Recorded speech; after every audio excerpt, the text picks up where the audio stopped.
Welcome to ESPN College Football. This is going to be wild. Run it.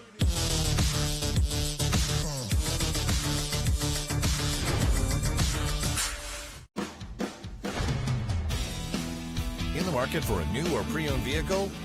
We've got what you're looking for. So come see us at Bill Jackson Chevrolet Buick GMC in Troy, and you too can experience the Jackson satisfaction. Bill Jackson Chevrolet Buick GMC. You'll have nothing but fun at the National Peanut Festival, November 5th through the 14th. See clowns, magicians, the tourist circus, along with amazing midway rides. For you animal lovers, we have racing pigs, the Sea Lion Splash Show, and livestock exhibits. Don't miss our concerts, including Randy Houser, Gabby Barrett, and Parmalee. All brought to you by these great sponsors. Visit nationalpeanutfestival.com for details.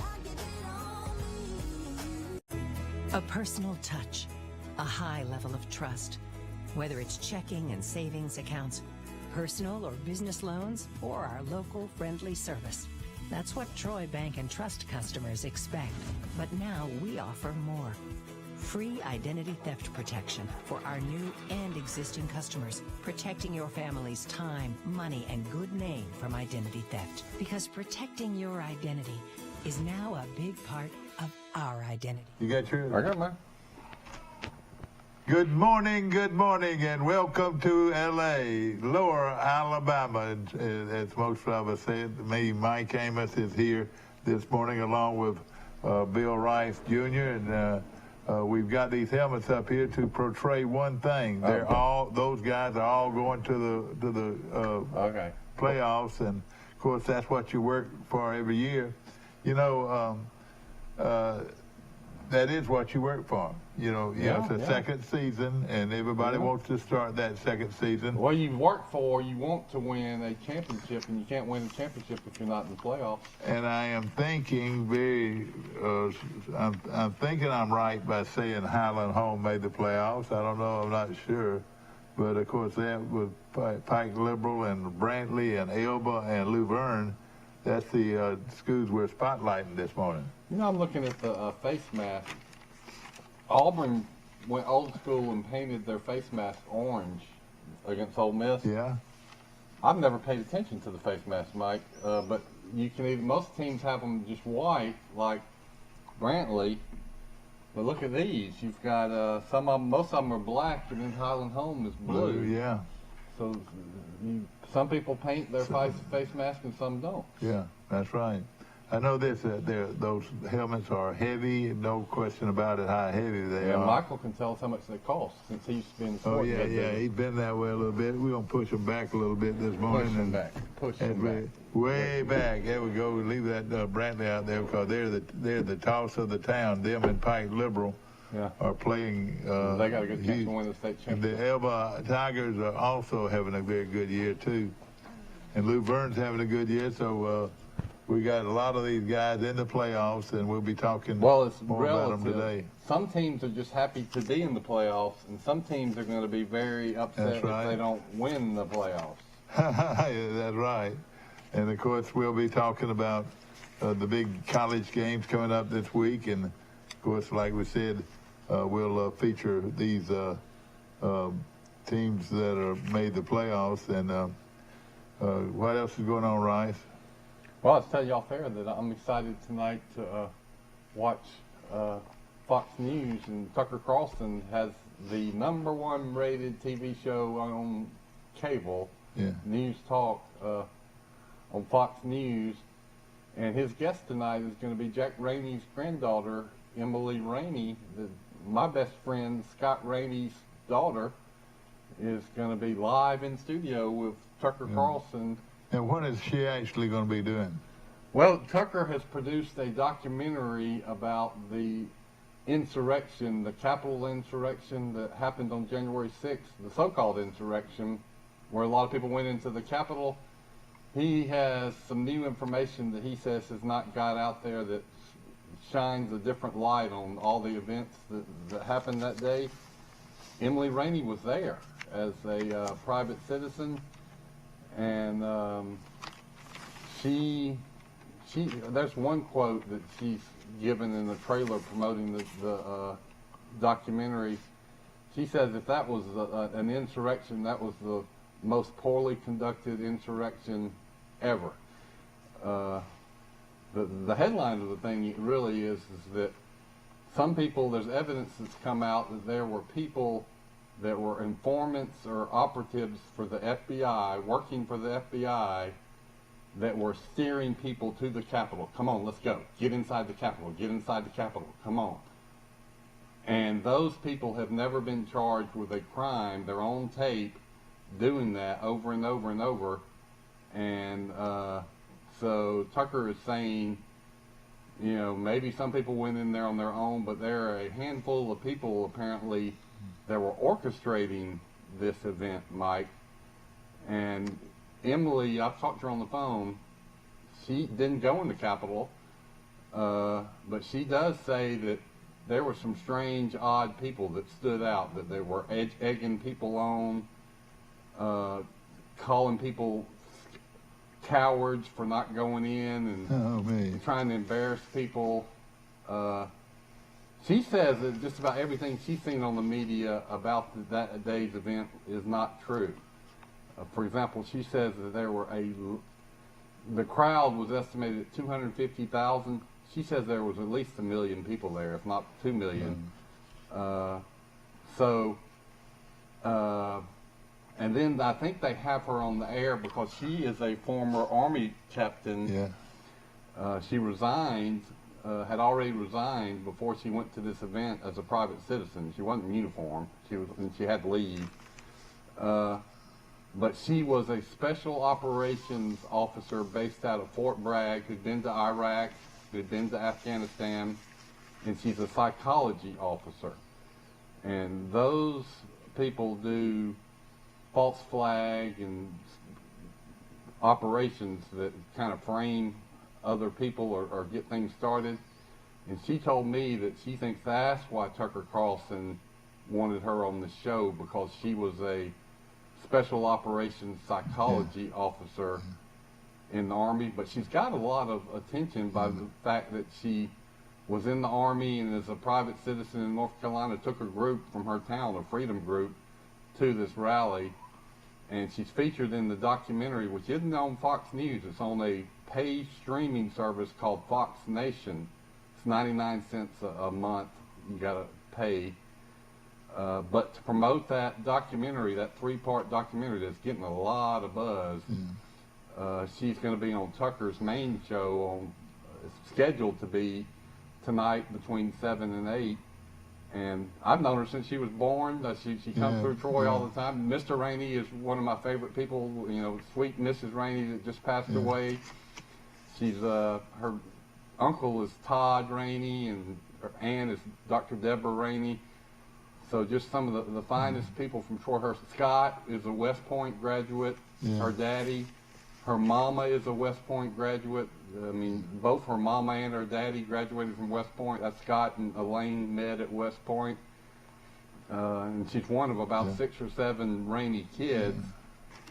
And but I hope that a lot of you folks will watch it. And of course, Rice did a good job of presenting that and wrote that column for the Messenger today. And want to mention a lot of these kids that are in the playoffs, about the same amount are not going to be in the playoff. And you know, they go ahead and start basketball, start weightlifting, whatever. The guys are not in the playoffs, but.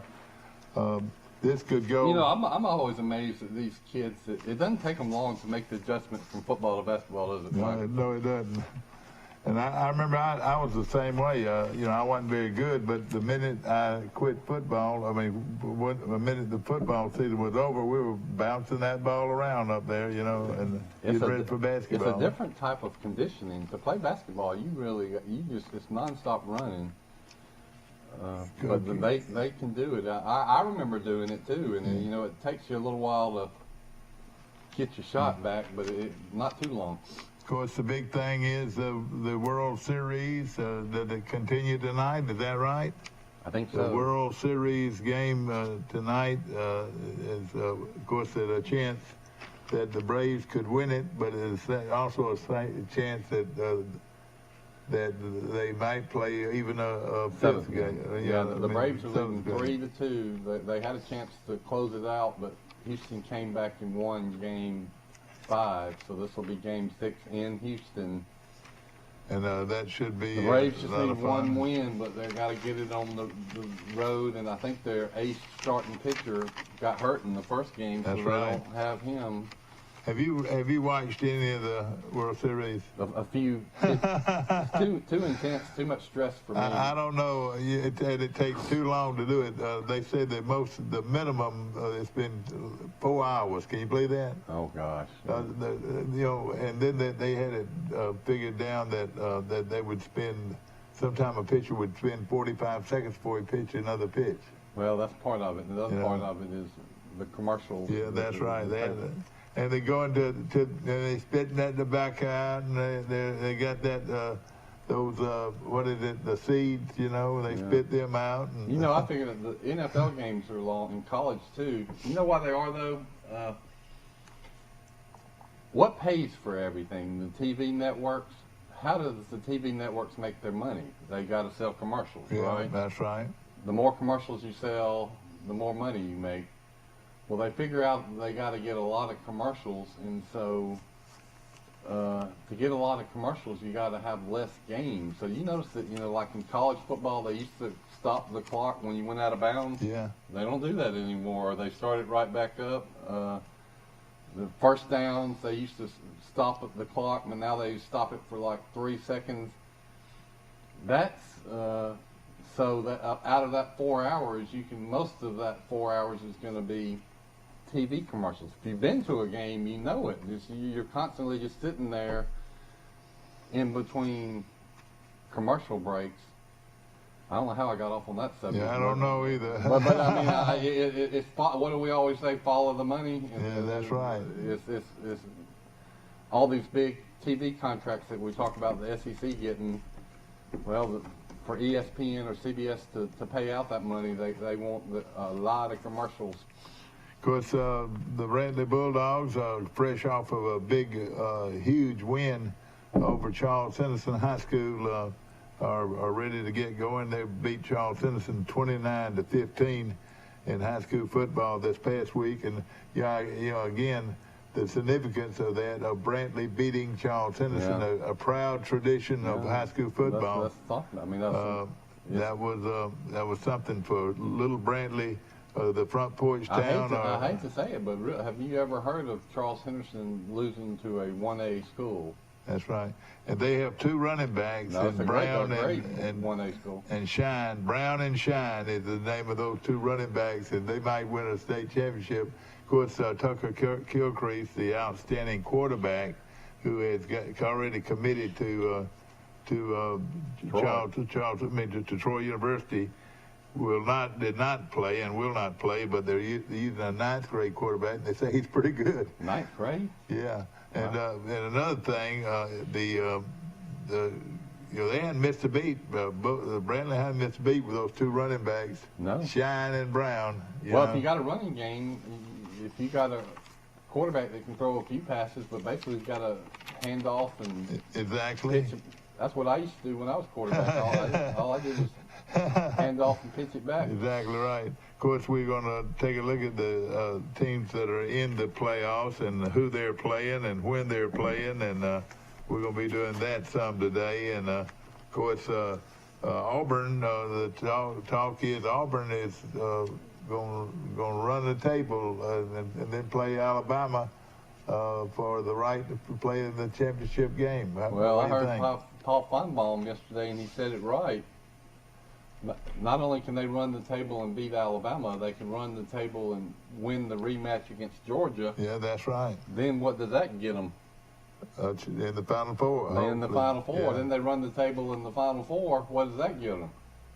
National championship. So Auburn, ladies and gentlemen, is still in the running for a national championship. I think the real Auburn, and of course they've already been impressive, but the game with Texas A&M this weekend is going to be a huge game as far as can Auburn do it, and they might can if they could beat A&M in then get ready for Let me Alabama. ask you this question: if Auburn goes to Texas A&M and beats Texas A&M in front of a sellout crowd in Texas A&M, don't you think Auburn should be about a favorite or a pick 'em against Alabama at home in the last game? Alabama couldn't do that. That would be that would be something if Auburn was the pick. I just don't know. Everybody assumes it's Alabama, Georgia. Yeah. I'm saying Auburn beats Texas A&M at Texas A&M. You flip the script. The narrative completely changes, or should, because I would expect that Alabama-Auburn game in Auburn to be a coin toss. That's right. That would be something. That hasn't happened in years. I don't know if you'd have to go back a long ways to find where Auburn was a favorite in the game. Some big news. We're going to scan across what's going on right now. Derrick Henry will have surgery that could end his not his career, but end his season. And he was off to another banner season. Last year he gained over 2,000 yards and was heading that way this year with now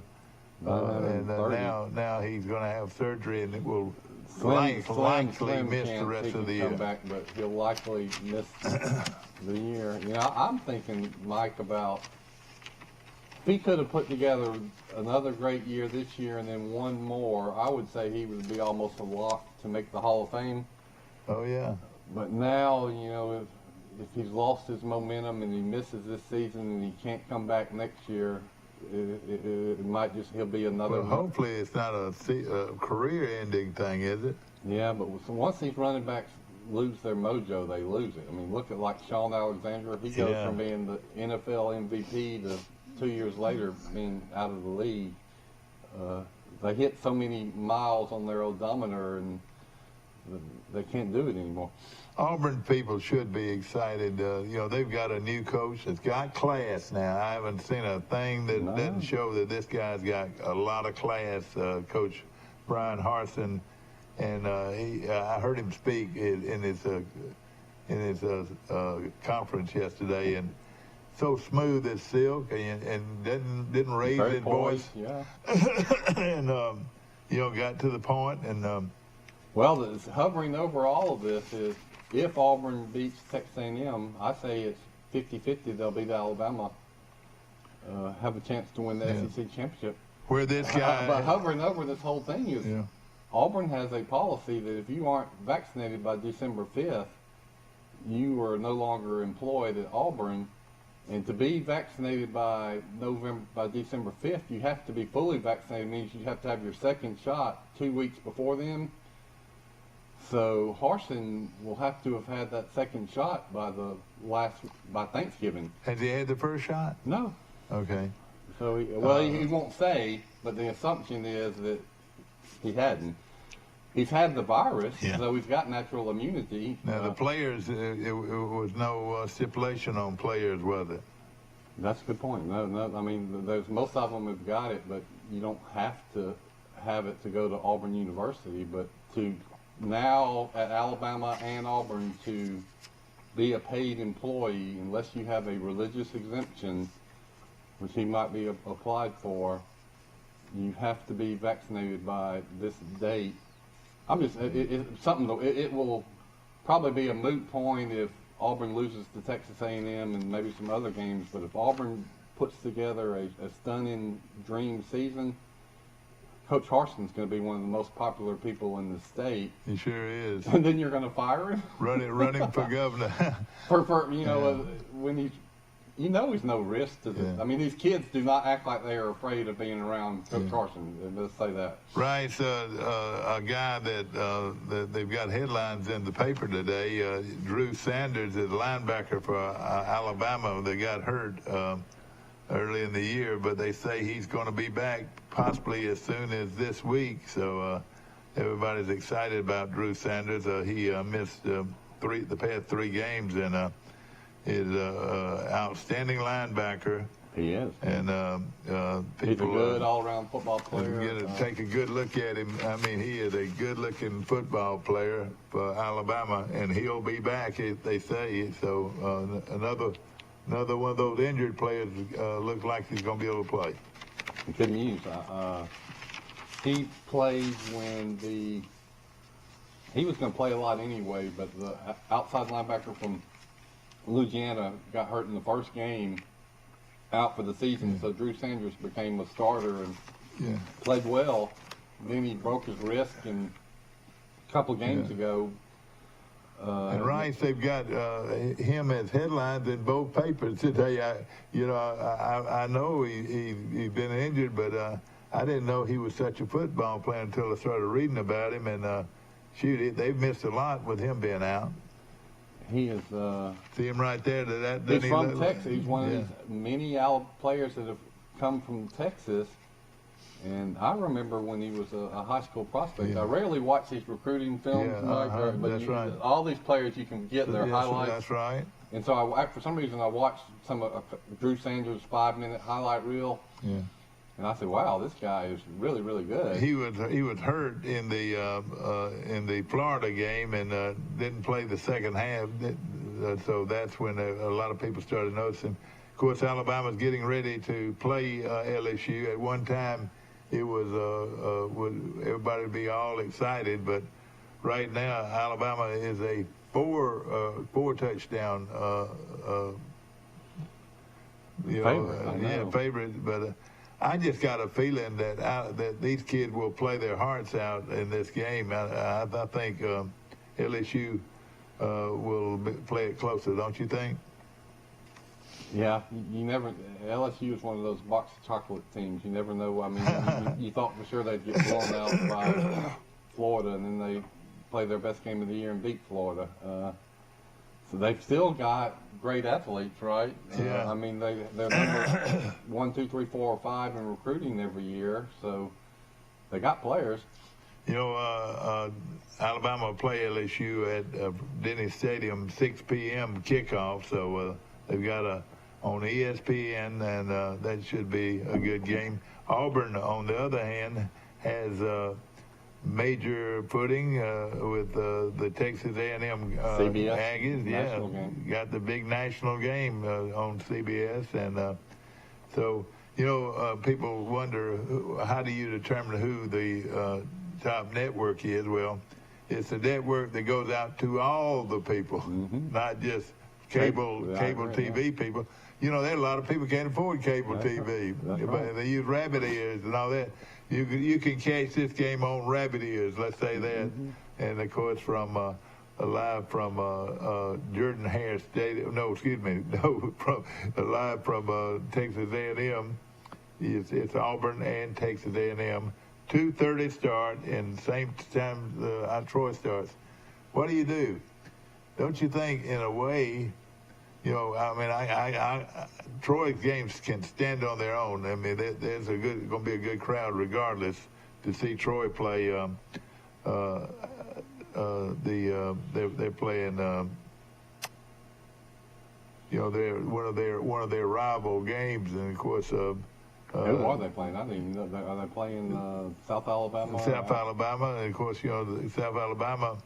If Troy's got a rival, it's South Alabama. And of course, we don't play UAB yet. Hopefully, we'll start. Well, that was bad luck that Troy has to go against a huge game, Auburn, Texas A&M, followed immediately by Alabama, LSU. Yeah.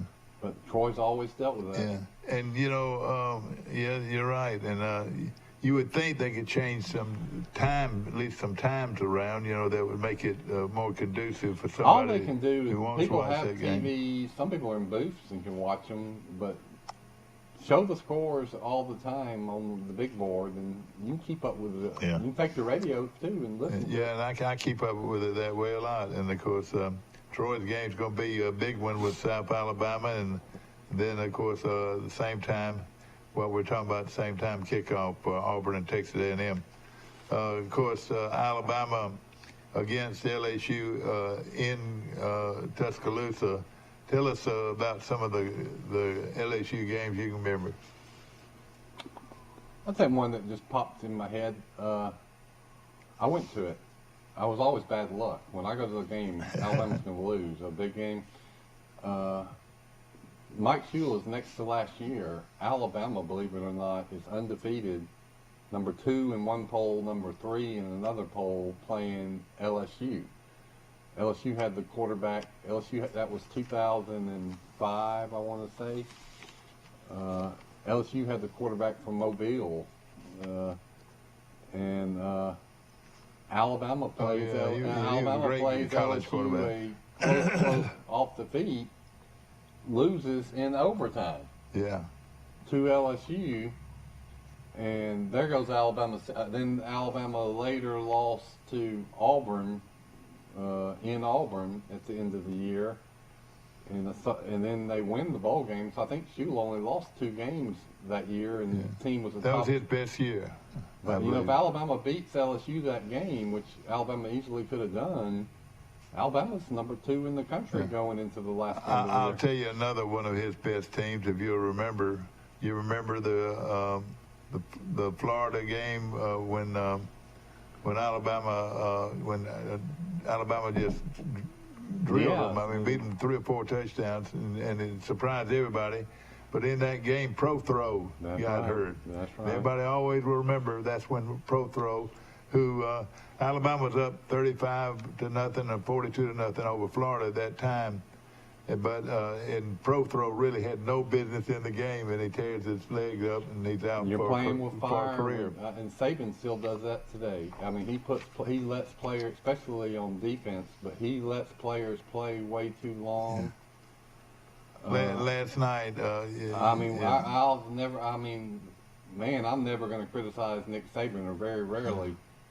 But when he put Tua Tagovailoa back in that Mississippi State game, and Tua had been banged up and barely played the week before, didn't even know if he was going to play against Mississippi State. So he got us way up 4 or 5 touchdowns. I said, "Whoo, get him out of there." Well, he puts him back in, and that's the season right there. I mean, he gets hurt. Alabama almost beats Auburn somehow with Mac Jones, but I guarantee if they had Tua Tagovailoa, they beat Auburn, and Alabama's right back in the playoffs, playing LSU in a rematch. But it didn't happen because Coach Saban had to get Tua some extra reps, like he needed the extra reps. Well, of course, the big World Series is coming up tonight, and a lot of folks will be watching that. Atlanta has a 3-2 lead in the series. They beat Houston 3-2 in the first game, and then they came back and well, shoot, let's see, they beat in game 2. They beat Houston 6-2, and then game excuse me. I'm reading it wrong. Game 2, Houston beat Atlanta 7-2. Then game 3, Atlanta came back and beat Houston 2-0. And then in game 4, the Atlanta Braves, won 3-2, and now Houston came back after Atlanta hit a grand slam home run. Houston came back and scored 9 unanswered runs, and to send the game back to Atlanta for the rest of the series. Isn't that right? Back to Houston. Back to Houston instead. Wait a minute. Yeah. Now wait a minute. That's right. Houston gets the home field advantage. So that's the way they do it is they do the first 2 games at Houston, then they did 3 in Atlanta, then the last 2 in. I was reading something, trying to read this thing, and it was talking about pitchers, who was going to be pitching, and that's what confused me a little bit on I don't this. know who's pitching. Well, it looks like. That's the most important thing. Yeah. And you're right. You're pitching, and of course, it looks like they're going to throw Pride, did it? And Houston's going to throw Garcia, and that's what it looks like here. And some of you die-hard Atlanta Braves fans call us and tell us about it. Of course, the Braves were undefeated at home this postseason, including wins in Game 3 and 4 of the World Series before failing to the Astros in Game 6. When was the last time the Braves won the World? I know they were somebody said they were in the World Series in 1999, but did they win it? When was the last time the Braves they've only won one? Yeah, I know it. Atlanta's seven straight wins is a franchise record. Is for a single pro postseason. So this is gives Atlanta a chance to take home the crown. But hey, Houston's got a lot to say. Though. A lot to say. Hey, go back. I saw something else on the front page you want to talk about. All right. Benny Marshall? No, not Benny Marshall. Oh, wait a minute. You remember? I remember who Benny Marshall is, though. Yeah, it says moving up in the Sun Belt conference gives Marshall a secure future, and well, we talked a lot about Southern Miss joining the Sun Belt. That's right. But who else has joined the Sun Belt? We Are Marshall. That's right. They're the ones that started We Are Marshall, and so Mike, that is huge news. The Sun Belt not only survived, they prospered in all of this realignment. They got two great programs in Marshall and Southern Miss. Then they added Old Dominion and James Madison. So the Sun Belt's in better shape than it's ever been, and Troy is lucky to be in this conference. I was sort of surprised that they would, you look at them geographically, Marshall's sitting up there at West Virginia, pretty good ways away, But nowadays, I reckon these teams fly where they go anyway, don't they? Well, I saw a map, and it shows the Sun Belt teams, and, it is in West Virginia, but it's close to Virginia. Yeah. And so it is all kind of in the South. I wish we did have a board that we could show it, but again, can you see the golf team having to fly to play Marshall, Well, they'll take that into consideration with the golf team and the track team where they go.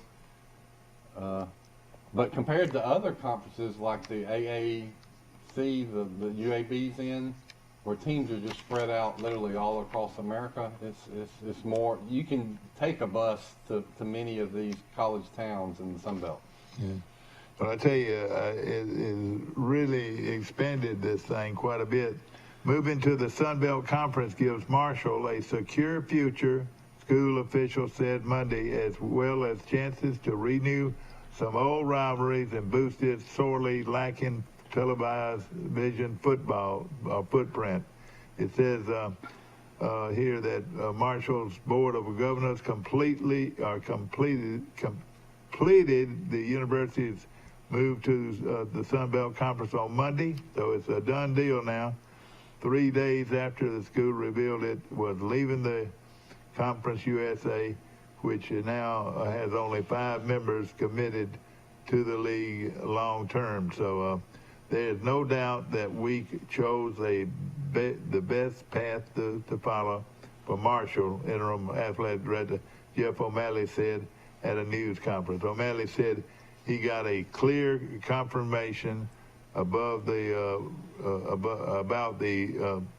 Marshall fans while walking outside the stadium.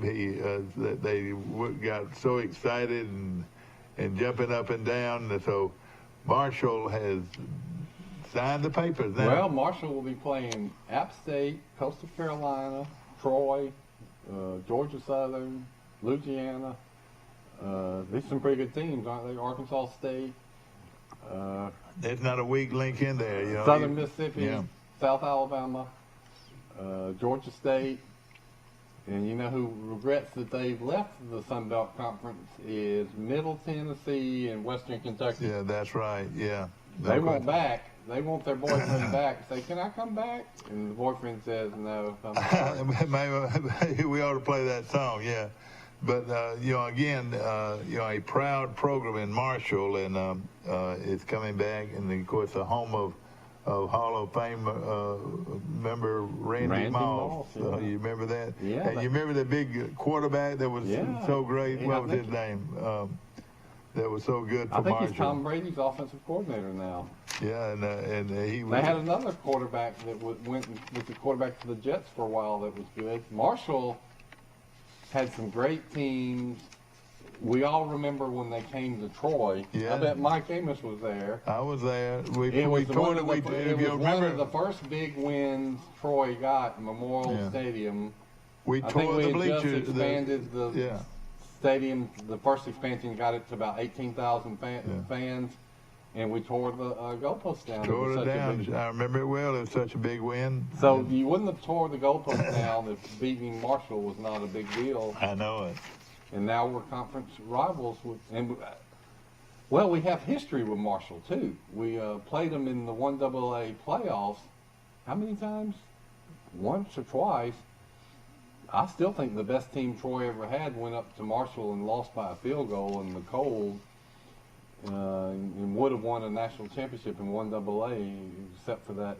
That's when Kelvin Simmons was the quarterback. Yeah. One of Coach Blakeney's best teams. That's right, and I remember that game well. And they had the great quarterback that went on and played in the pros. What was his name? Leifowitz or No, for Marshall.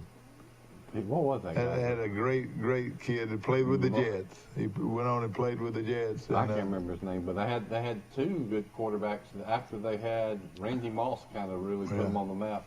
I was looking for that breakdown of all the teams, out there. Randy Moss was he was one of those athletic freaks that just you hadn't seen anybody like Randy, him. Randy, and then they had, like he said, they had that great coach that won all those games, and didn't Jim Donnan coach there too? Donnan, the one that got it started. You're right, Jim Donnan, and of course went to Georgia, but Marshall was the powerhouse. And then before that, everybody has seen the movie We Are Marshall about the tragic plane crash that it killed all the football teams. And they still, people are still having a problem with it. And I read where psychologists are meeting even today with people that were hurt by that. I imagine so. Great tragedy, no question about it. It's kind of surprising that that's the only time I've heard of a whole team dying in a plane crash. But as much as these teams travel, it's bound to happen. But Alabama State has fired their head football coach. Has announced that a change in leadership for the football program at Alabama State. Don Ely will no longer serve as the head football coach. I actually thought that this guy was doing a good job, but I must have read it wrong, because we want to thank Coach Ely for his 7 years. 7 years, I didn't know that. 7 years and a commitment to Alabama State, and wish the best in the future. Cable said defensive coordinator Travis Pearson will serve as the interim coach. Some, that's things that I'm sure have been kept behind closed doors. You remember at one time when Donald Watkins was on the board of trustees, he was pushing for Alabama State to go Division I, to be the first historically black college. And he had the pull about then that he could have almost made that happen. Yeah, he was had these big ideas. But for about a year, that was seriously discussed. Mm-hmm. We're going to take a short break. We'll be right back with more of Today in L.A. right after this. No money down. No down payment. No payments till February 2022. No interest. That's right. It's November at Premier. Shop PremierTroy.com. And the most important nobody beats a Premier deal. Nobody. Run it. Welcome to ESPN College Football. This is going to be wild. Run it.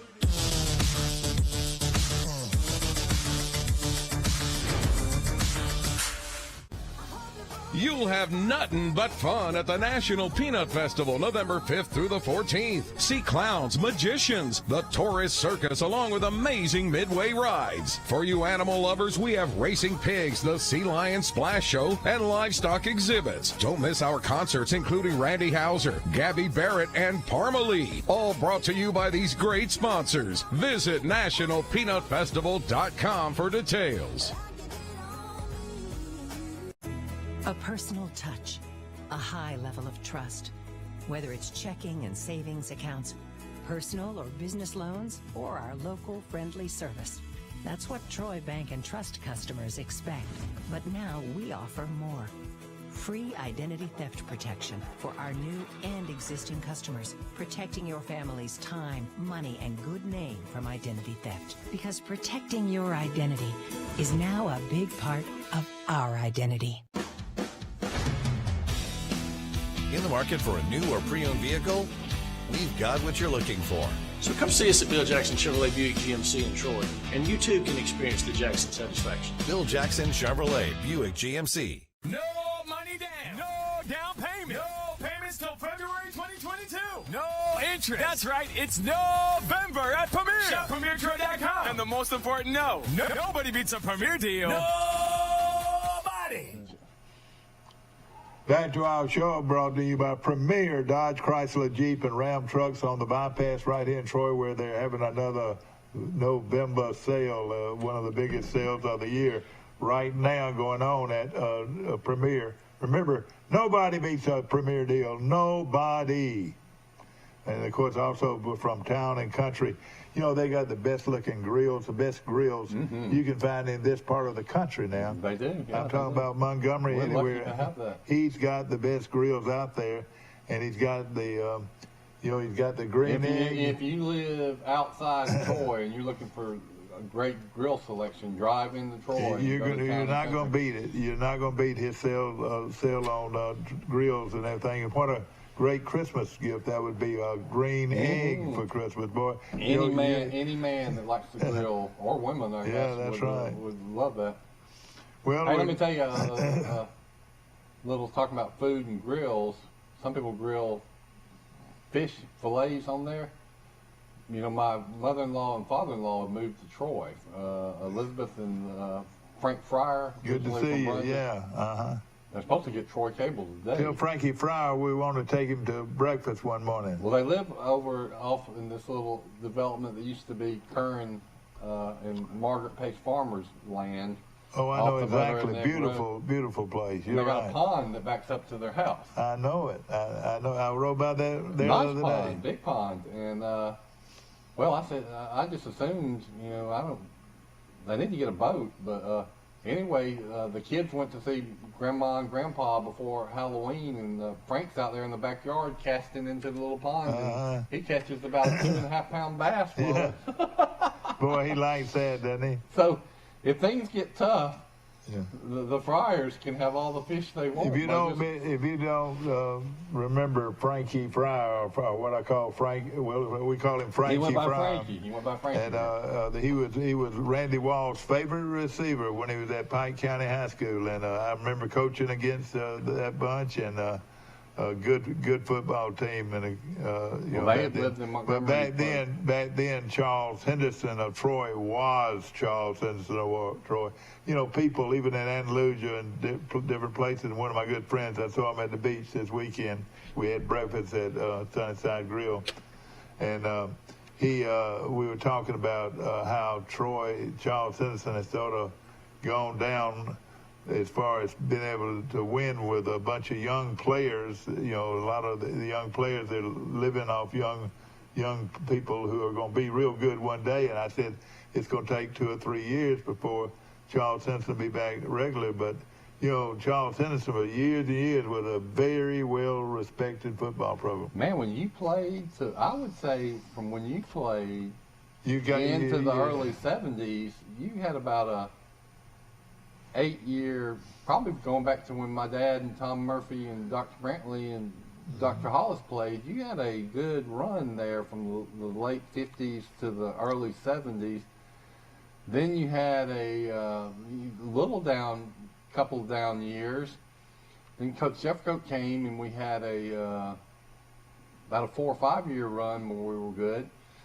Yeah. Frankie Pryor, of course, he played on some good Pike County teams, real good. He never beat Troy. Let me tell you something. They said they almost beat Troy one time. Well, they did. Back when I was playing, I'll let you know what happened.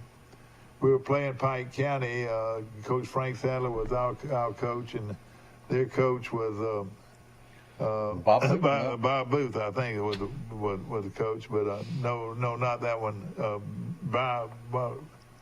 Coach. He was the coach. Byers. 1 or 2 years for Frank, but then somebody else too. Let me make a long story short. They ran a draw. I call it a draw, right up the middle with their outstanding running back, and who was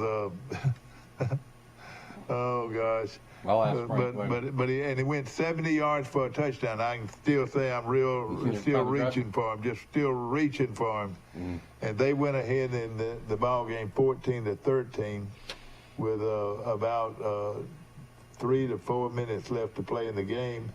So Pike County was leading. It looked like a dim day for Charles Henderson, and they were going to lose for the first time to Pike County. Well, we ran, came back to the huddle, and Coach said we're going to run the triple reverse on the kickoff.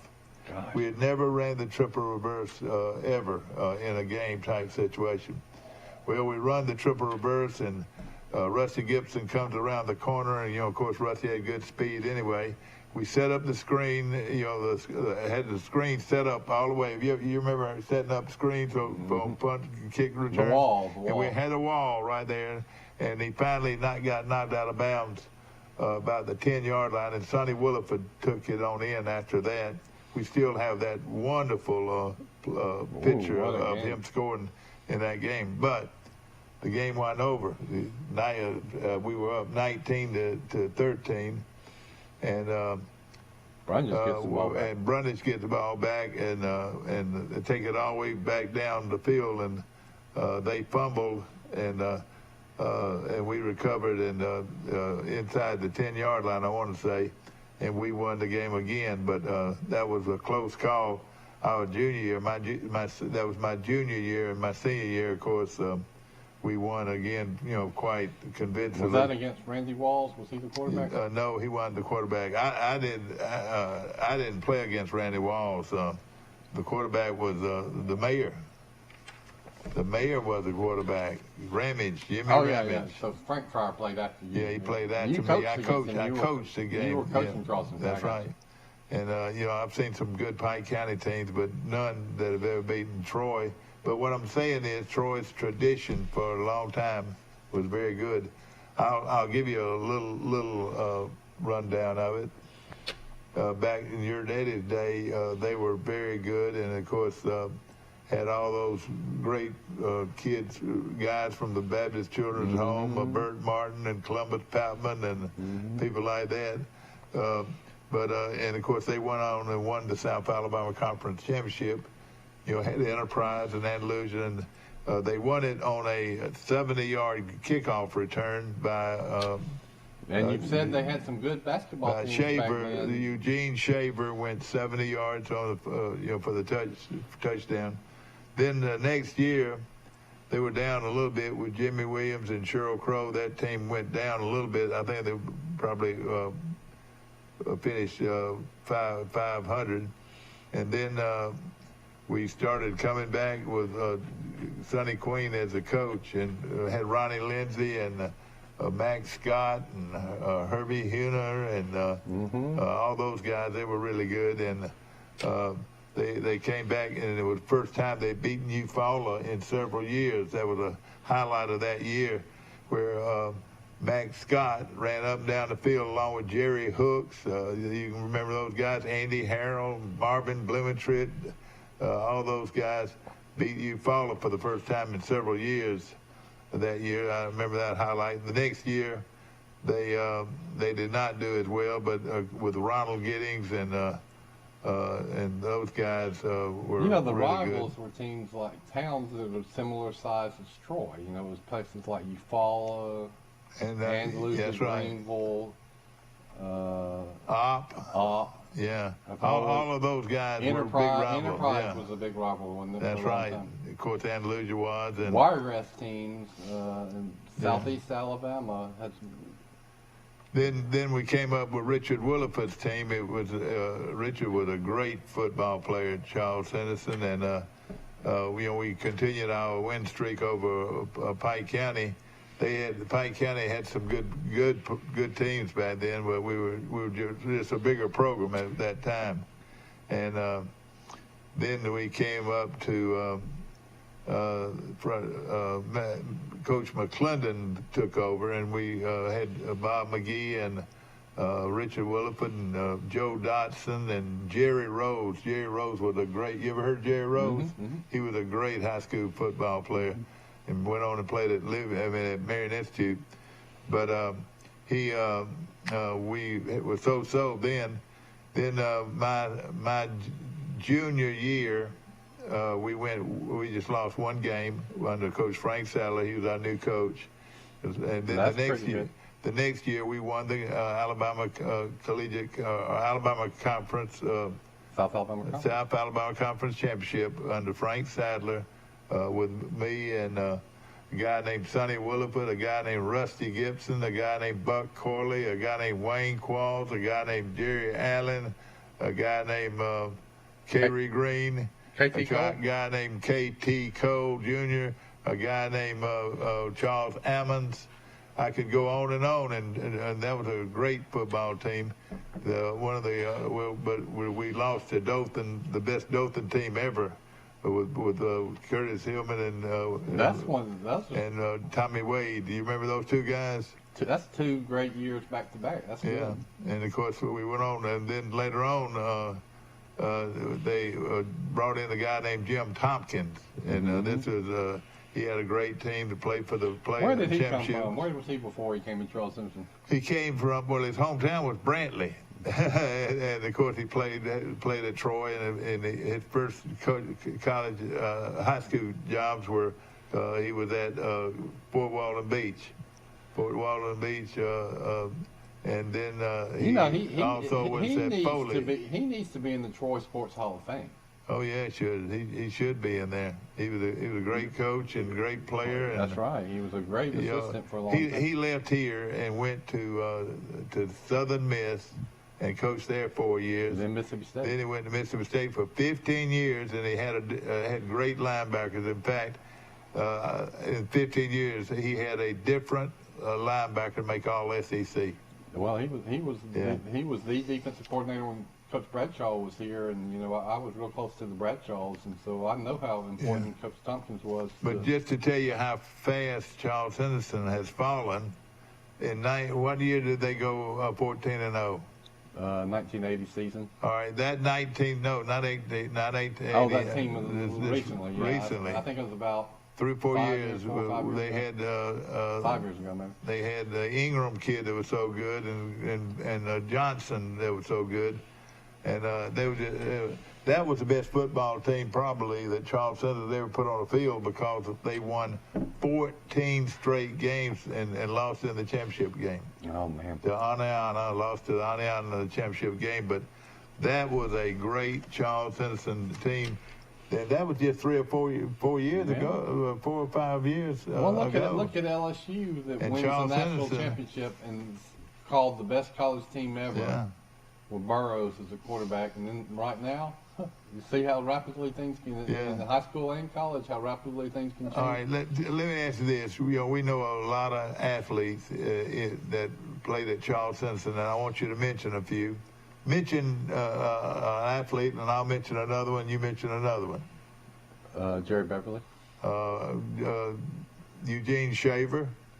I'll stick to that team. Paul Shiver. I'll go with K.T. Cole. Willie Collins. I would go with Max Scott. You remember Max Scott? Let's say Todd Rainey. I'll go with Ronnie Lindsay, one of the all-time greats, wore number 15. Joey Dennison. Richard Williford wore number 15. He was one of the all-time greats. Kenny Keith, now the coach of Providence Christian. Sonny Williford gained 2,000 yards in 2 years and was one of the all-time great running backs. Sonny Williford wore 15. Barry Tucker, who was one of the top employees with the Alabama Department of Safety. Buck Corley, my good friend, who was one of the running backs on my championship team in 1965. Michael Thomas, who was also a great baseball player, was a longtime state trooper. Dwayne Qualls, Cue Ball Qualls, played in on that championship team in 1964. Here's a name that I haven't mentioned enough. Kenneth Felton, whose sister later became superintendent of education of Troy. Charles Ammons, the late Charles Ammons, was an outstanding player on our 1964 conference championship team. Let me mention somebody I don't mention enough, but the brother of a good friend of mine, Kevin Ingalls, brother of Kyle Ingalls. Yeah. Herbie Huner, people that see Herbie Huner around was an outstanding in on Sonny Queen's best team. And what about the great Ross Davis, starting center? Yeah, that's right. And of course the great. Did I win? You can't think of anybody else? No. Mike Manning. Have you ever heard that name? Mike Manning was one of the great players on the team that on Sonny Queen's last team. What about the guy that caught the winning touchdown against Hartselle? Kent Pooh Anderson. That's right. And of course, Herman Lindsay played in on that championship team in six. Well, it actually was 1957. Your dad's team. That's right. Well, let's see. Everybody's here. We've talked a lot about Willie Collins, what a great high school player he was, but there was another defensive lineman who wasn't too bad. A couple of them, and one of them was still is named Jacob Money. Yes, sir. And, of course, Kerry and Cecil Dozier. Kerry, if you're watching us this morning, and, of course, the late Cecil Dozier, they were the Dozier twins, and they were the running backs on that great team of Sonny Queens in 57. And we go that far back. And, of course, another one on that team was Buddy Brantley. Dr. Buddy Brantley would play guard on that team. My old doctor, great doctor. You're right. How many doctors came from that? Well, you had I don't know. You have Buddy trouble Brantley, with Charles Hollis, 2 doctors, Jim Cawley, 3 doctors on the team. Yeah, that's right. A bridge architect, engineer, and Tom Murphy. That's right. You had some successful people. But I want to go back to who lined up against Ross Davis every day in practice in nose guard. He was a 155, 60-pound nose guard that must have made 100 tackles, a guy named James Stringer, lightning fast. And a great guy, one of the most prolific players to ever play at Charles Simpson was Marvin Barron. He went on and played at the University of Alabama and until he was in an automobile accident that slowed his career. But he was a good I wanted to talk about I talked about his daughter. What about Daddy?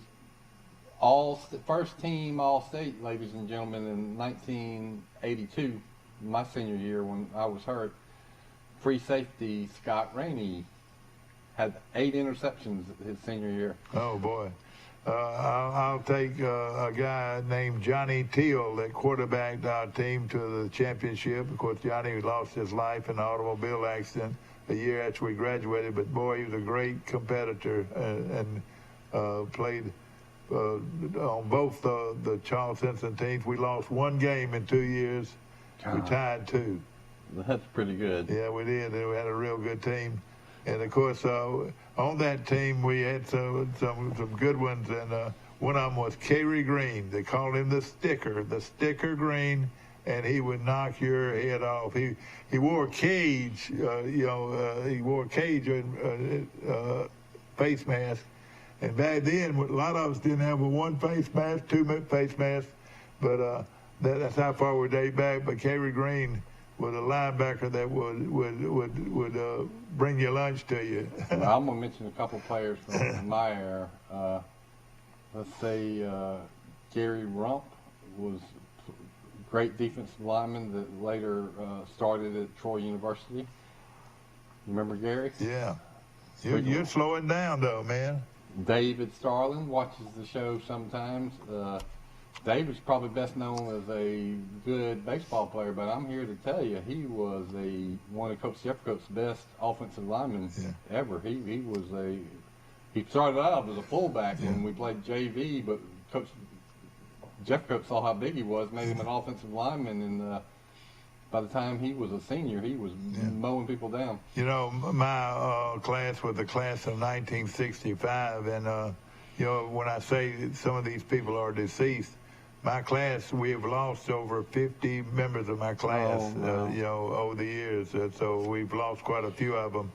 But one of those guys that I'll always remember was one of the best athletes ever to come out of Troy, Alabama, was Jerry Allen. You know, well, thank you for Jerry. Of course, I hope Sybil's watching this morning. She might be. But Jerry was an all-round athlete, and of course, he won the. I'll tell you how good he was. He was an outstanding football player, basketball player, and played center field on our baseball team. But that spring, listen to this, he won the high and the low hurdles in the state track meet held in Auburn, Alabama. You know, he was, Sybil is my mom's first cousin. That's right, yeah. And so Jerry was close to our family, kin to me through marriage. And I remember he would travel to Charles Henderson games after he was done playing with my mom and dad when I wasn't playing and watching them. So he kept an interest in Charles Henderson. And I remember my mom and dad saying that Jerry was a really, really good athlete. And so I appreciate you saying that. No question about it. And of course, Bobby Marlowe. How about him? The best of them all, wouldn't you say? Went on to Alabama, was a two-time All-American, and both on offense and defense. Yeah, if you can find some people in there, what was it? I'm gonna throw out a few other mid '80s and higher, or kids that can remember watching Bobby Marlowe. They still tell Bobby Marlowe stories. Well, you know, of course, ask some of those old codgers down in Luverne and Bradley, and they had to play against him. And he was pretty good, no question about it. Also, Charlie Hadaway. There was a backfield. In the backfield with Bobby Marlowe was Charlie Hadaway, and he was went on and starred at Auburn. What about Peggy Cox's brother? He played no question about it. Yeah, a great player. Bob Scarborough was his name, and he was the captain of the Auburn team. Played center, and of course we. You know who else played at Auburn? Is people forget is Bubba Trotman, that grew up in Troy. Yeah, I didn't realize that. He was a lineman played at Troy High School, lineman at Auburn, and his son, Charlie, later played at Auburn, too. There was another guy that that played at Auburn, and I'll have a little bit of a hard time remembering his name, but he grew up over there on Orange Street, and also want to mention the outstanding quarterback, Ronald Giddings, was one of the all-time great players to ever come out of Charles Henderson High School. I was reading one of your Alabama books you gave me back and talking about the great Albert Elmore that was on some of the early Rose Bowl teams. From Albert Elmore to Bobby Luna. Albert Elmore Jr. from where? He played high school football in Troy. Yes, and sir. He later was the quarterback at the University of Alabama. And that Elmore family, they go way back in the state of Alabama football history. A lot of great ones came out of the Elmore family, located in not Gordo, but they were located in. Let's skip forward. I want to mention we're missing some errors and. I was the sports editor of the Messenger, and then I was with the Troy Citizen, so I covered a lot of high school football. Someone mentioned some players that I stood out from Charles Henderson and Brundidge and Goshen. Terrell Paul. Oh, yeah, went on and played at Southern Mississippi. Started for 3 years, outside linebacker. Have I stumped you? No. In fact, Eddie Jeffcoat, his son, is a star at PIKE Arts. Yeah, it sure was. And Eddie Jeffcoat was one of the best football players that ever come out of Troy. And, of course, his late daddy was a great coach, and no question about it. I remember the late Jimmy Copeland, his son Todd Copeland, was a tough, strong safety for Charles Henderson. And, I always could tell the ones that had the courage, Mike, that would stick you and weren't afraid of anybody. I'm going to throw out a name now of another great Charles Henderson High School player. His name was Paul Short. And, of course, he was raised out at the Baptist Children's Home, and he was a outstanding kick returner in high school. I remember I was driving down to watch his team play. Al Head was the quarterback, and Tommy Arrington and was one of the players, and of course Manley Johnson and all these guys were good players. But Paul Short, they were playing in the Lions Bowl down in I want to say. Dothan? No, it was in the Dothan area, and I can't remember exactly where the game was being played. But when we pulled up... You had a bowl game for high schools. I want you to hear this. When we pulled up, they were playing Ashford. That's who they were playing. Charles Henderson was playing Ashford. A little bit out of their league. We knew that. And when I got there, he had already, Paul Short had already run 2 kicks back. Charles Henderson led 42-0 at the half. Oh, my gosh. At the half. But Coach Sadler had some real good teams. In fact, the team that Al Head played on, of course, Al later on played at Troy University, and a great athlete. But I'll tell you something he did that very few people didn't do. I'll tell you this. My senior year in high school, we beat Carroll High of Ozark 13-0. All right? On that Carroll High team, they had a quarterback that went on and played at Alabama and was an outstanding player. Well, 3 years later, Carroll of Ozark had 3 players. They had Dexter Wood, they had Ellis Beck, and they had the great one, Wilbur Jackson. They all played and started on the Alabama football team at one time during their career. That's awesome. All right. From one little town. But Charles Henderson's coach Frank Sadler took his team to Ozark that year and beat beat Wilbur Jackson. Beat Wilbur Jackson, beat Ellis Beck, and beat Dexter Woods. You know they had Wilbur Jackson out of position. You know he was a wide receiver. Yeah, that's right. Until his sophomore year even in Alabama, and he kept his number. Somebody said, "Well, let's move this guy to running back." Yeah, but he kept his number. He said, "I want to be number 80." So, how many running backs do you know are number 80? Yeah. Pike Tree Service, we appreciate them so I very want to tell much. one Wilbur Jackson. You finished talking about our advertisers. Go ahead. I always kept up with Wilbur Jackson because he was one of my favorites when I was a kid, as a running back at Alabama. And he had a good, long NFL career. He wasn't a star, but he played. You know, he made some money, and I bet he played 9 or 10 years. And I want to say one time he played for San Francisco 49ers, I think, and then the Washington Redskins. Well, I'm watching the game one night, and he's the running back.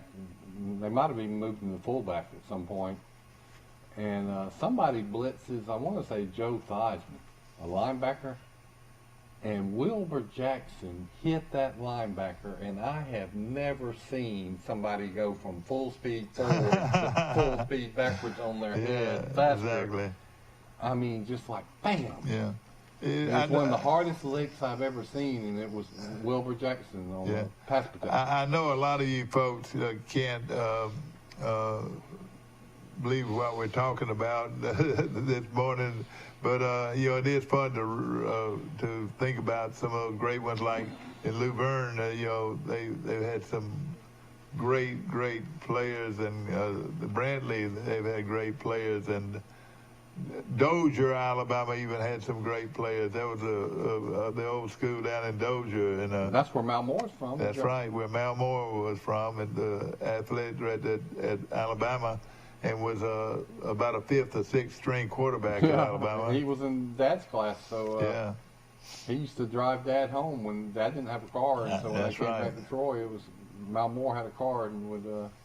I learned when I read Mal Moore's memoirs that he passed away, but somebody helped him finish him.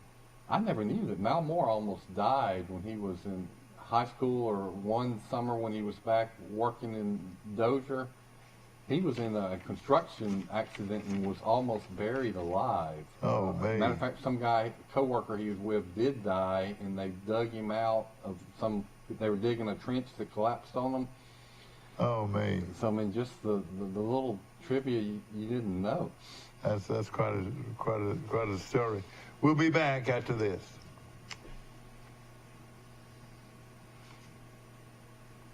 Yeah. No money down. No down payment. No payments till February 2022. No interest. That's right. It's November at Premier. Shop PremierTroy.com. And the most important nobody beats a Premier deal. Nobody.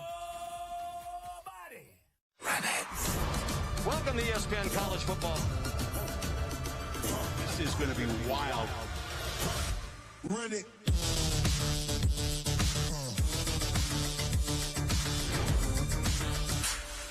At Cost Plus 10%, we offer your favorite brands at the best price. At Piggly Wiggly, we keep it simple. We price our products at cost, then add 10% at checkout. We carry all your favorite name brand foods, and we accept manufacturer coupons. Find us on Facebook and see our weekly specials.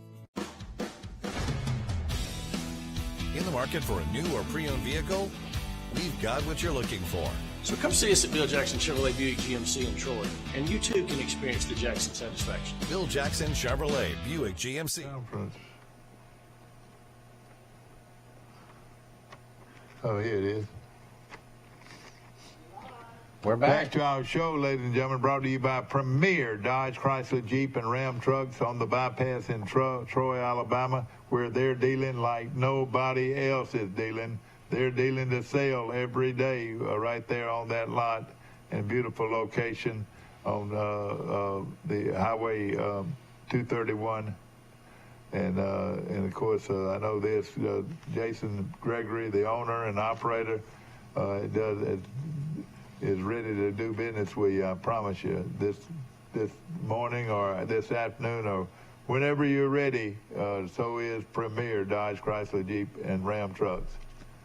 And, of course, a lot of used cars and trucks have gone out of that lot recently, and they just giving people great deals on some beautiful cars and trucks. They sure are. Of course, I was looking at the Sunbelt Conference, and right now you got Coastal Carolina on top, followed by Appalachian State. We're talking about the East Division. Then Georgia State is 3-1, so all three of those guys are tied. Then Troy is 2-2, and Georgia Southern is 1-4. Lafayette, Louisiana Lafayette, or Louisiana, what they call themselves now, is 5-0. South Alabama, and they're just way out front. Louisiana is.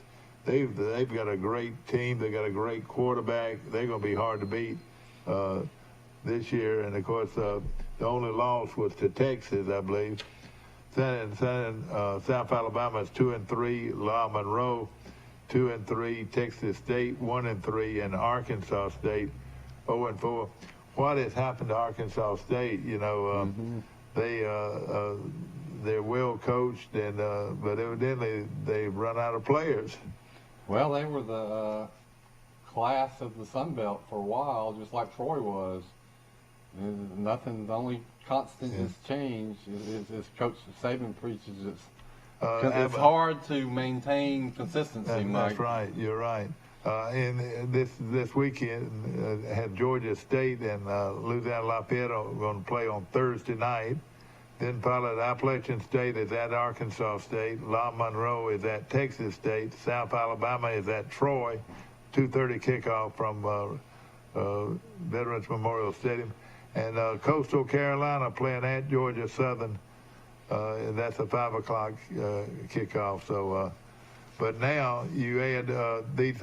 We already have mentioned Coastal Carolina, Appalachian State, Georgia State, Troy, Georgia Southern, Louisiana Lafayette or Louisiana, South Alabama, Lyman Road, Texas State, and Arkansas State.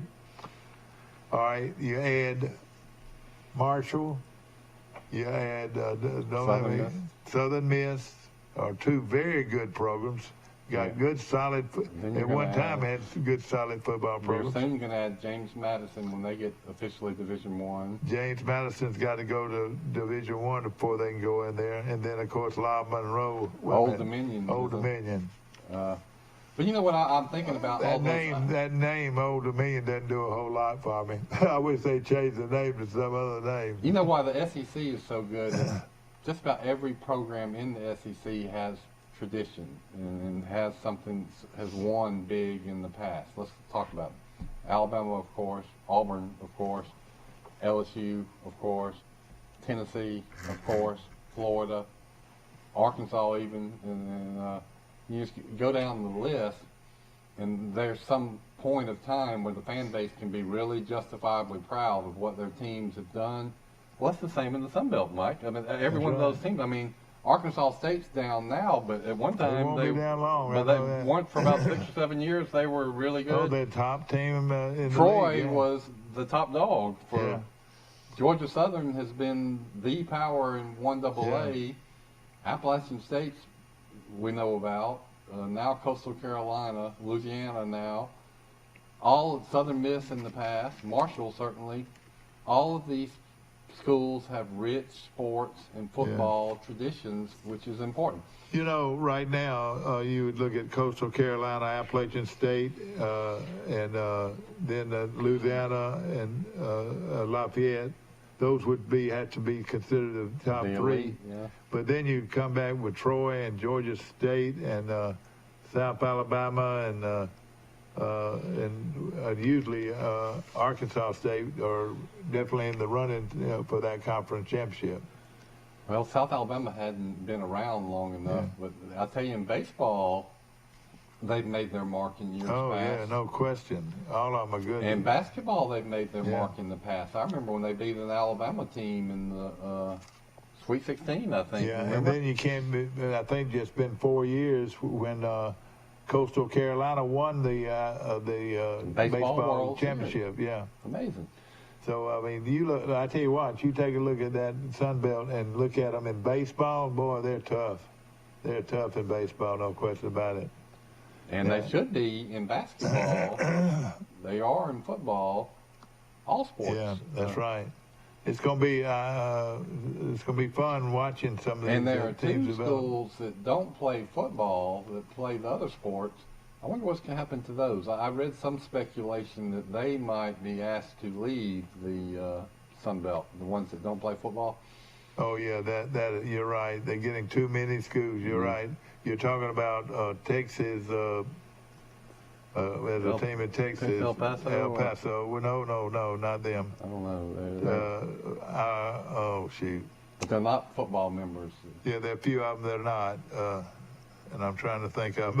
See, it confuses us. We don't even know who they are. We know all the football ones. Yeah, you're right. No question about it. But we're excited that all of this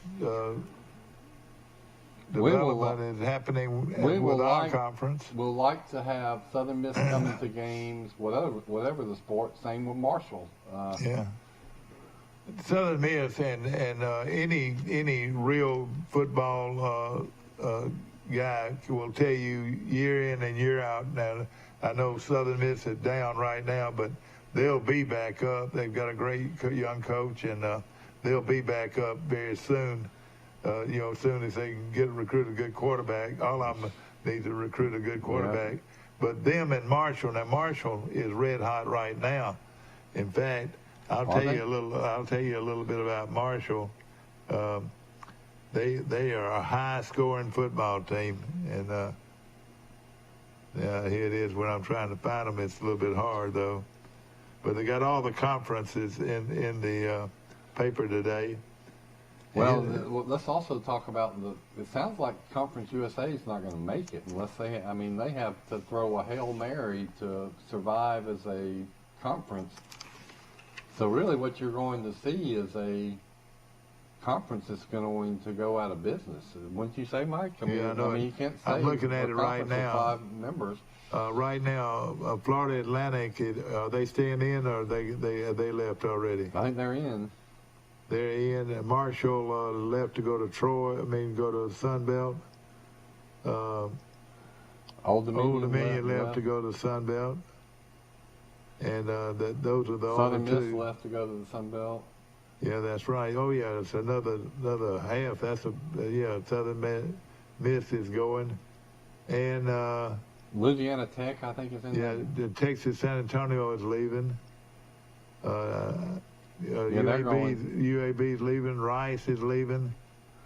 So that leaves North Texas. I think they're leaving.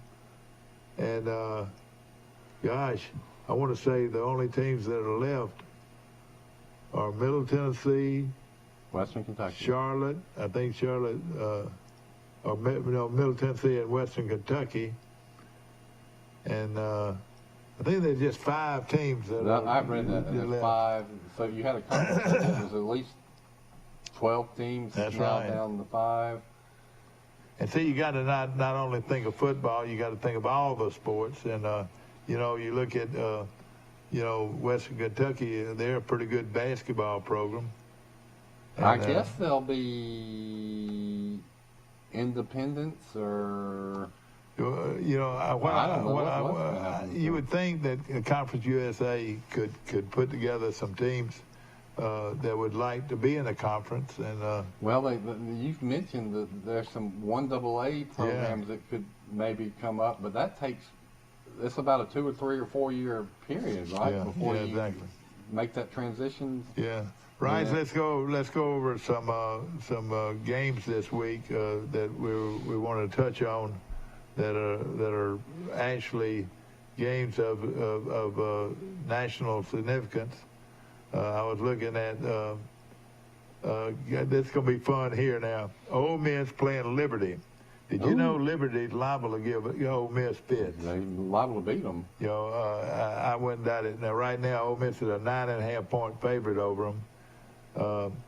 UAB plays. You're right. That is Coach Hugh Freeze coming back to Ole Miss after all of that controversy with him. And we won't go into it, but I guess sports fans remember what it was. 2 areas of it. So that's going to be an intriguing game, to say the least. Now, the biggest game of the year as far as the nation, these guys that are on the committee really would like to see North Carolina upset Wake Forest. The committee don't want that to fool with Wake Forest, you know what I mean? Well, and they're undefeated. Yeah, Wake Forest controls their own destiny. North Carolina, they playing them at home. This is going to be Wake Forest's stiffest test. Well, let's do a hypothetical. This is the scenario season. Wake Forest runs the table. Cincinnati runs the table. They're both undefeated. Do both of them make the playoffs, or do neither of them make the playoffs? Neither of them, I don't think. But they really have to have North Carolina. The committee. This is the committee that picks the Final 4 championship teams. And, this might be a good year to have a 12-team playoff or a 16-team. Yeah, it would have been good. But North Carolina needs to beat them. They're 2.5 point favorite over Wake Forest. I can't believe that. North Carolina. Taking a look at some other games of significance this week, and West Virginia plays home to Oklahoma State. Oklahoma State's just lost 1 game, but I tell you, West Virginia and Coach Brown have done a good job. They've got a good team. They're always competitive. I mean, they lose games, but they have a chance to win. So. They're a competitive team, let's say that. Yeah. Of course, looking for some other games that a lot of people will be watching. Of course, the one big one is Auburn traveling to Texas A&M. What do you think about Auburn? Well, let me ask you: Have you been to what's the name of that town in Texas A&M? Have you been there before? No, I've never been there. You mean College Station? College Station.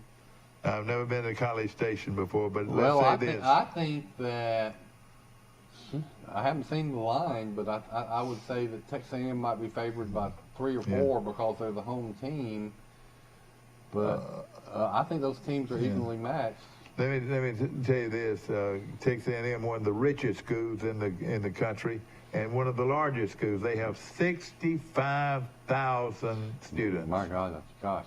I mean, one campus now, 65,000 students at Texas A&M. Well, their football stadium 606. And a lot of them, you remember this, a lot of them wear uniforms. They have a big ROTC, and their band, listen to this, their band marches 500. They got more unique traditions than any school in college football. Well, they say they have a parade before every game with the horses, and they say it is a great honor. Now, this is the state of Texas. It's a great honor for the finest horsemen in the state of Texas will bring their horses over to be a part of their parade. Well, they have the yell practice or cheer practice, what do they call it, the night before? And that's right, they do that. And, of course, they've got the 12th man, and they've got a tradition. And all kinds of unique traditions. You know, another tradition at Texas A&M is when they score a touchdown, the guy gets to kiss his date, whether she likes it or not. That's right. I like that tradition. Okay. Some other games to think about. Mississippi State's playing well against, and Arkansas is playing at home to Mississippi State. Mississippi State's going to win that game. They're playing good right now. Let's see some other games. Will Rogers, I called in yesterday, but you gave me a stat I didn't know. You said he completed something like 36 out of 39 passes. That's right, right at 400 yards. Like 92% of his passes. That's right, it was a record, yeah. Wow. An SEC record, I know. Looking at some other games of interest, of course, Alabama playing at one time would have been one to. Let me say, the thoughts occurred to me, and I got to say them while I'm thinking. 92% completion percentage. Yep. Compare that to when quarterbacks from the 50s and 60s played. People like Joe Namath and Archie Manning and those snake stable. Yeah. Good quarterbacks would have a completion percentage of what? 50%. That's right. Yeah. Oh yeah. They'd have a lot of interceptions, just as many interceptions as touchdowns. And you wonder, well, will the quarterbacks today that much better? I don't think so, Mike. I think the systems are that much more sophisticated, and they train them in the passing game so much better. The rules are different as far as hitting the quarterback and whether you can touch a receiver downfield. It was much tougher to be a complete passes in the old days. But still, I will tell you another game that the committee would love to see is Michigan State playing at Purdue. Somebody needs to beat Michigan State. They're undefeated, and Purdue. I don't know if Purdue's got the firepower. Who's going to beat them though is Ohio State is going to beat them. But let me tell you this: the best running back in the nation plays at Michigan State. And he might, this guy, what was his last name? Walker, maybe? Walker. Hey, he is now your lead man for the Heisman. He did it all in one day. Scored 5 touchdowns this past weekend against Michigan. But listen, there are very few other than maybe Auburn and Texas A&M and maybe North Carolina and Wake Forest. But other than that, there's not a lot of real competitive games this week. So this is sort of a Mississippi State, Arkansas should be a competitive game. Well, yeah, that one. Ole Miss and Liberty is an interesting game. Well, I'm saying that there's some other games, but no games that have significant as far as the nation looking at the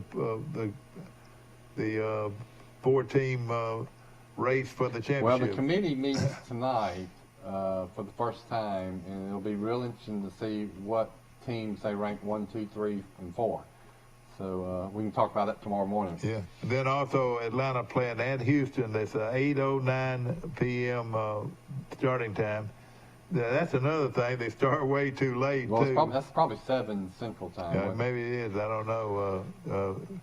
Well, the game on Houston is also Central Time. Yeah, so that's it'll be right. Eastern, 8 or 9 Eastern Standard Time. Yeah, that's right. Maybe that's the case right here. But the World Series is tonight, and of course we got a whole list of college games to talk about, and of course And then high school games. we got to find out, who's playing who in the playoffs. Yeah. Tomorrow we'll go over that, and look forward to being with you tomorrow right here on our show. Of course, remember we are taped, and we run another show at 1:30 today. Hope you've enjoyed our show, and you'll continue to support Today in LA. Hey, our naming the athlete, the great Trojan football players, I think that was a tie. Oh, yeah. Well, I could continue to go with that for a long time. Yeah, that's right. Have a good